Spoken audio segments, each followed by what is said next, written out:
우리 성도들 자신을 잘 알아야 됩니다. 우리가 누굽니까? 한번 받아봅시다. 나는 세상 살릴 영적 VIP다. 이게 여러분이 가져야 될 분명한 정체성입니다. 우리 성도들은요, 세상 살릴 영적 VIP들입니다. 복음 받고 하나님께 돌아온 사람을 보면 기쁘지요. 그런데 복음을 거부하고 오히려 핍박까지 하는 사람들이 더 많은 걸 현장에서 보지 않습니까? 그리고 현장에는요, 복음 운동을 음해하고 방해하는 흐름도 분명히 있거든요. 그래서 세상을 보면요, 이렇게나 불신앙의 사람들이 많으니까 나라가 망하지 않겠냐 걱정이 들기도 합니다. 교회들조차도 원색 복음 운동을 달가워하잖아요. 오히려 종교 다원주의를 하는 세상 종교의 흐름, 안타깝지요. 오늘 말씀을 통해서 이런 현장에 대한 하나님의 말씀을 답으로 확인하시기를 바랍니다. 복음을 거부하는 이스라엘을 향해서 기도하다가 말씀 받았던 이 바울의 언약의 여정을 따라서 우리도 하나님의 길을 잘 찾아내야 하는 것입니다. 먼저 복음을 거부하는 동족을 향한 전도자의 탄식을 오늘 보게 됩니다.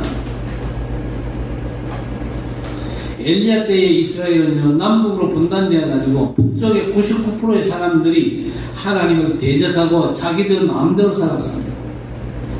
그런데 로마서 5장 20절에 율법이 들어온 것은 범죄를 더하게 하려 함이라. 그러나 죄가 더한 것에 은혜가 더욱 넘쳐나니 그랬습니다.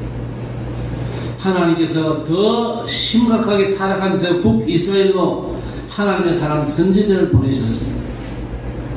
그 당시 바알 선지자들은요, 우상 숭배하고 있는데 그 바알 선지자들을 국가에서 지원할 만큼 우상 숭배가 아주 팽배했습니다.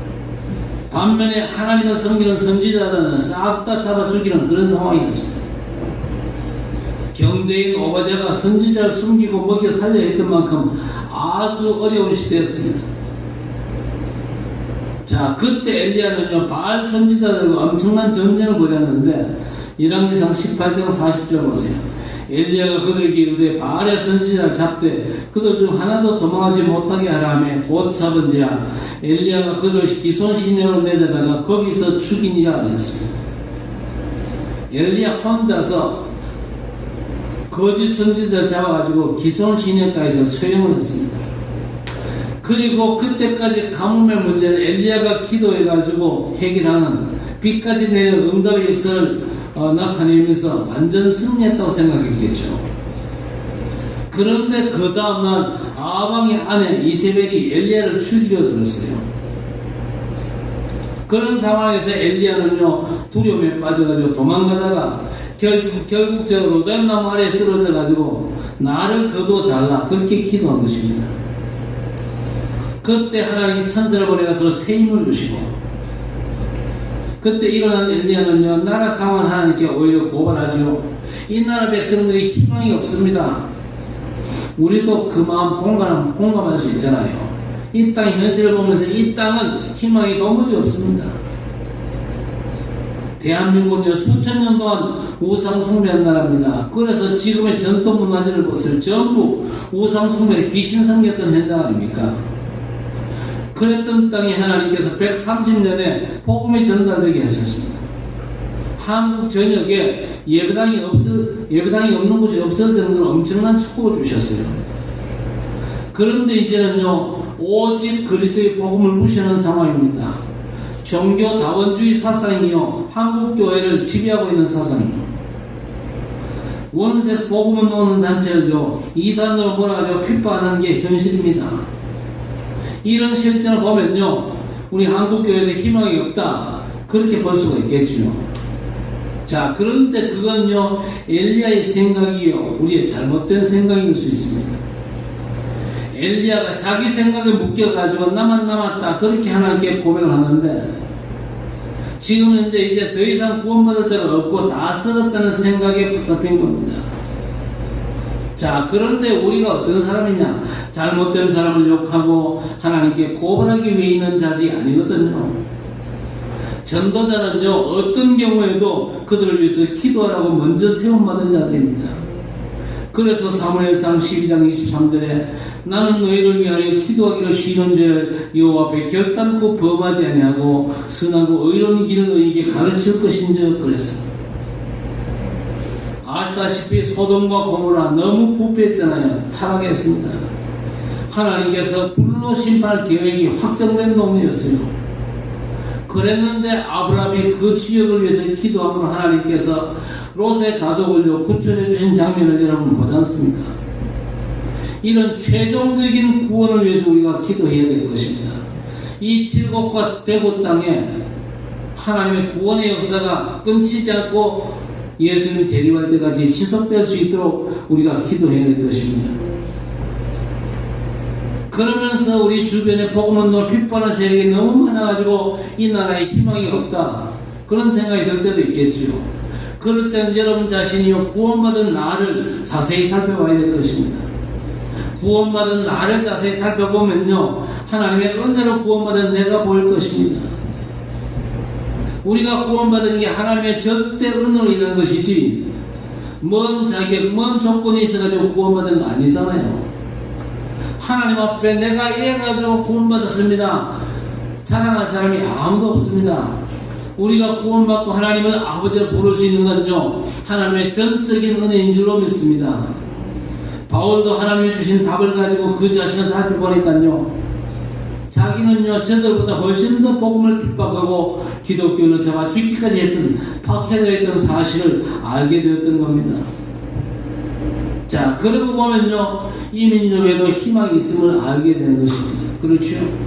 유대인들이나 우리 대한민국이나 희망이 있습니다.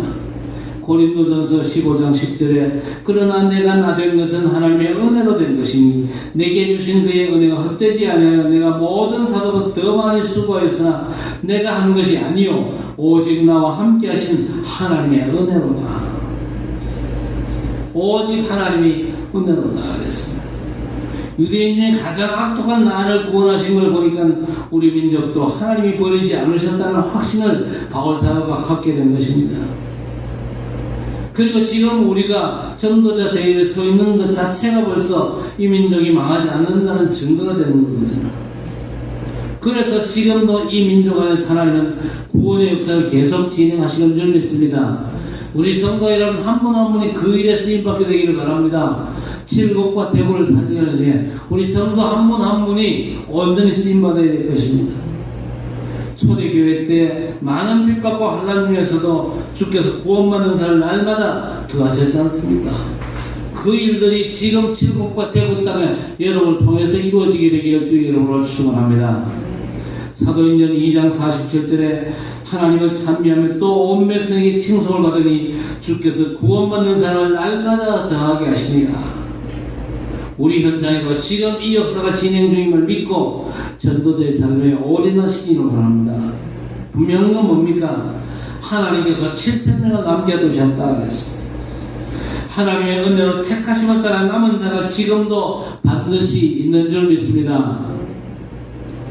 그래서 우리는 세상은 절망과 낙심으로만 보지 말고 하나님의 은혜의 관점으로 봐야 될 것입니다. 엘리야에게 말씀으로 보여주셨거든요. 열왕기상 19장 18절입니다. 그러나 내가 이스라엘 가운데 7,000명을 남기리니 다 바알에게 무릎을 꿇지 아니하고 다 바알에게 입맞추지 아니한 자니라 그랬습니다. 이 대구 땅 보면요, 너무 하나님을 거부하고 우상 숭배하는 사람이 많은 것 같죠. 그리고 교회조차도 복음운동을 오히려 핍박하고 반대하는 그런 교회가 많은 것 같죠. 그래서 이 땅에 소망이 없다, 나만 홀로 남았다, 그건 우리의 착각이라니까요. 이 칠곡과 대구 땅에 하나님께서 바알에게 무릎 꿇지 않은 자 7,000명을 남겨두신 줄 믿으시기 바랍니다. 바울도 하나님께서 남긴 자만 찾아가지고 복음을 전했거든요. 그 중에 루디아 같은 사람 하나님께서 남긴 사람이었습니다.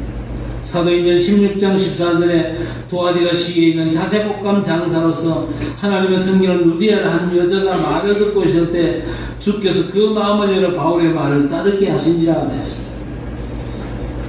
지금도 우리가 할 일은 이거밖에 없습니다. 하나님께서 칠곡과 대구 땅에 남기신 7,000명의 사람, 하나님께서 이 땅에 바알에게 무릎 꿇지 않은 자 7,000명이 남겨두셨어요.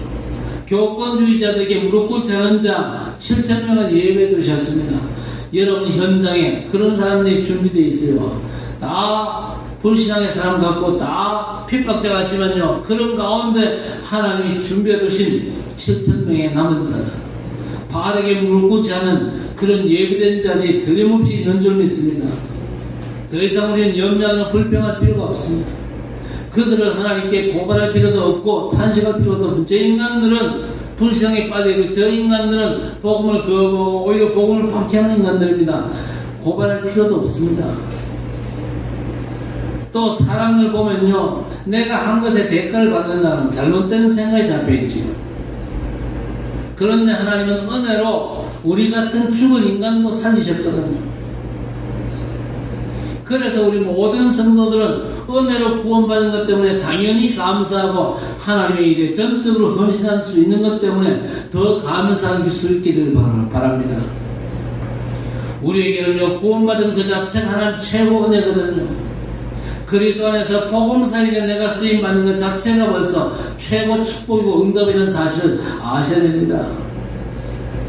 그래서 바울은요, 좋은 형편이든지 나쁜 형편이든지 그게 중요한 게 아니고 끊임없이 그리스도 예수를 위하여 사는 게 최고의 축복이라 그렇게 고백을 했습니다. 하나님은요, 구원받은 걸로 끝내지 않고 구원받은 우리에게 모든 걸 주신 줄 믿습니다. 몰라서 못 누린 게 문제지 주를 위해 사는 자체가 하나님의 은혜예요. 그리고 우리가 주를 위해서 헌신했다 그렇게 생각하는데 우리가 헌신한 게 아니죠. 하나님께서 주신 은혜로 말미암아 헌신할 수 있게 되는 겁니다. 그래서 우리는요, 복음을 위해서 살아갈 수 있다는 그 사실 자체도 너무 감사한 거죠. 그런데 우리가 참된 구원의 감사를 놓쳐버린다. 늘 불평하고 주변 사람들 때문에 짜증내는 수밖에 없겠죠. 이스라엘 백성들 보세요. 예수 그리스도를 전혀 받아들이지 못했습니다. 그런데 그들 중에서도 하나님께서 택하신 남은 자는요, 복음을 받았어요. 끊임없이 종교생활하면서 복음 거부하는 사람은요, 갈수록 완악해집니다. 결국에는 어떻게 되죠? 외식하는 신앙생활이 될 수밖에 없어요. 그런데 하나님은요, 우리 나름대로 신앙생활하는 걸 절대 인정하지 않습니다. 우리는 언제나 복음 흐름 속에서 신앙생활을 해야 하는 것입니다. 마태복음 7장 21절에 나더러 주여 주여 하는 자마다 다 천국에 들어가는 것이 아니요 다만 하늘에 계신 내 아버지의 뜻대로 행하는 자라야 들어가리라 하셨습니다. 하나님 아버지의 뜻이 뭡니까? 예수 그리스도를 진짜로 믿고 그리스도와 동행하는 것입니다. 평생을 그리스도와 함께 살아가는 겁니다. 언제나 우리가 주의 말씀을 따라가는 것입니다. 그래서 우리가 그리스도 안에 산 모든 것들은 뭐든지 하나님께 영광이 됩니다. 그러나 그리스도 밖에서 아무리 엄청난 일을 이루었다 할지라도 결국 그 일은 아무것도 아닌 것이 되는 겁니다. 그리고 유대인이 복음받지 않고 방해하더라도 하나님의 세계복음화 섭리는 지금도 차질 없이 진행되고 있는 줄 믿습니다. 너무 혼미한 심령이기 때문에 이스라엘 백성들이 눈이 있어도 보지 못하고 귀가 있어도 듣지를 못했던 겁니다. 그래서 마태복음 13장 9절에서 예수께서 뭐라고 그랬습니까? 귀 있는 자는 들으라 하시니라 그랬습니다. 귀가 있어도 듣지 못해요. 눈이 있어도 보지 못하는 그런 사람이 있단 말입니다. 이런 사람들의 마음 상태 길가와 똑같습니다. 마태복음 13장 19절에 아무나 천국 말씀을 듣고 깨닫지 못할 때는 악한 자가 와서 그 마음에 뿌려진 것을 빼앗나니 이는 곧 길가에 뿌려진 자요 그랬습니다. 사람들이 밟고 지나가는 그 길가밭은요, 씨가 뿌리를 낼 수가 없습니다. 그러니까 새가 와서 먹어버리는 것이죠. 말씀이 내 마음에 뿌리 내리지 못하면 마귀가 와서 그 말씀을 뺏어가 버린다 그 말입니다. 그리고 우리가 신앙생활을 오래 했는데 말씀이 내 마음에 남은 적이 없다. 딱딱한 마음으로 하나님의 말씀을 받았기 때문이죠. 우리가 복음 아닌 다른 것들로 마음을 채우나 다른 지식이 결국 사람의 마음을 굳어지게 만드는 겁니다. 그래서 우리는 모일 때마다 복음 말씀을 들을 때마다 복음으로 들어야 되겠죠. 유대인들이 싹 다 예수를 믿었다. 그러면요, 안디옥 사람이 흩어져서 성령하는 일은 절대 일어나지 않았을 겁니다. 왜? 유대인들이 싹 다 예수 믿는데 안디옥에 사는 사람들이 뭐 필요 있겠습니까? 유대인들이 흩어져가지고 복음 전하면 되잖아요. 그런데 유대인들이 복음을 핍박하고 전도를 방해해가지고 도리 없이 이방인들에게 갈 수밖에 없었던 것이 오히려 축복이었어요. 그렇죠? 사도행전 8장 4절에 그 흩어진 사람들이 두루 다니며 복음의 말씀을 전했어요. 그래서 복음의 말씀이 전 세계로 확산되어져 갔던 겁니다. 자, 그런데 복음을 거부했던 이스라엘은 어떻게 됐습니까? 하나님의 말씀을 대적했기 때문에 결국 이스라엘이 멸망을 받게 된 것입니다. 복음을 핍박한다, 예수 믿는 사람을 잡아 가두고 죽인다, 그 자체가 능력은 아니거든요. 복음을 방해하는 사람은요, 복음을 반대하고 복음을 박해하는 사람은 오히려 능력이 전혀 없는 사람이고, 방해하는 그것 때문에 자기들이 오히려 망하거든요.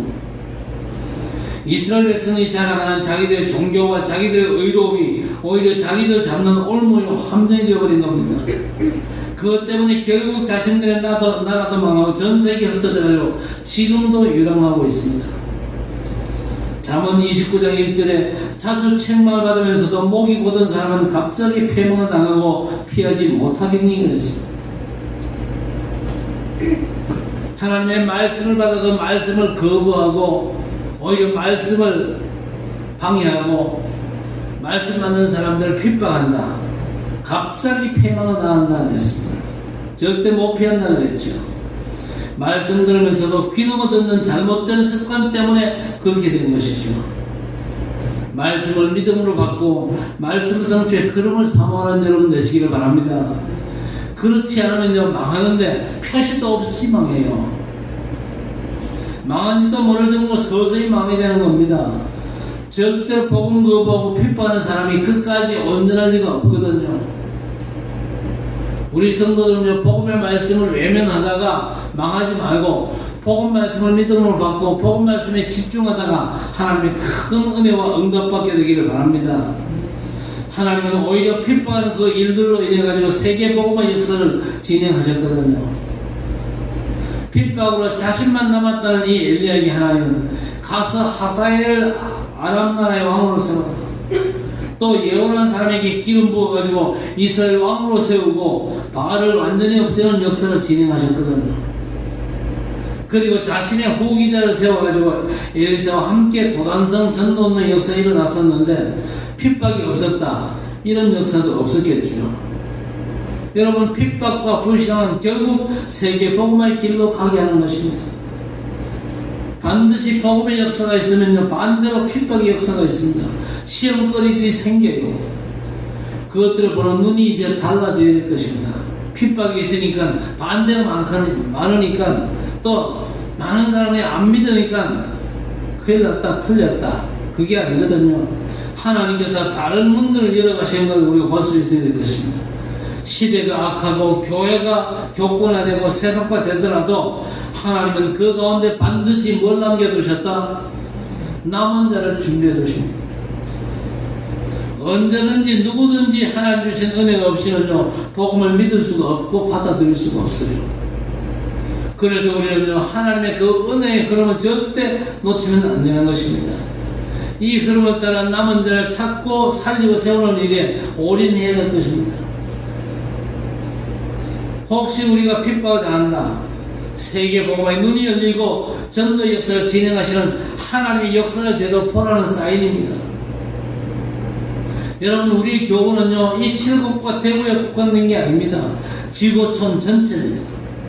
그리고 2, 3, 7과 5천 종족이 전도와 선교의 대상이라는 말입니다.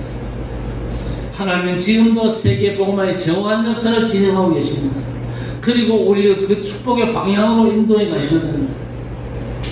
세상이 우리를 핍박하더라도 우리는 복음운동 속에 있는 줄 믿습니다.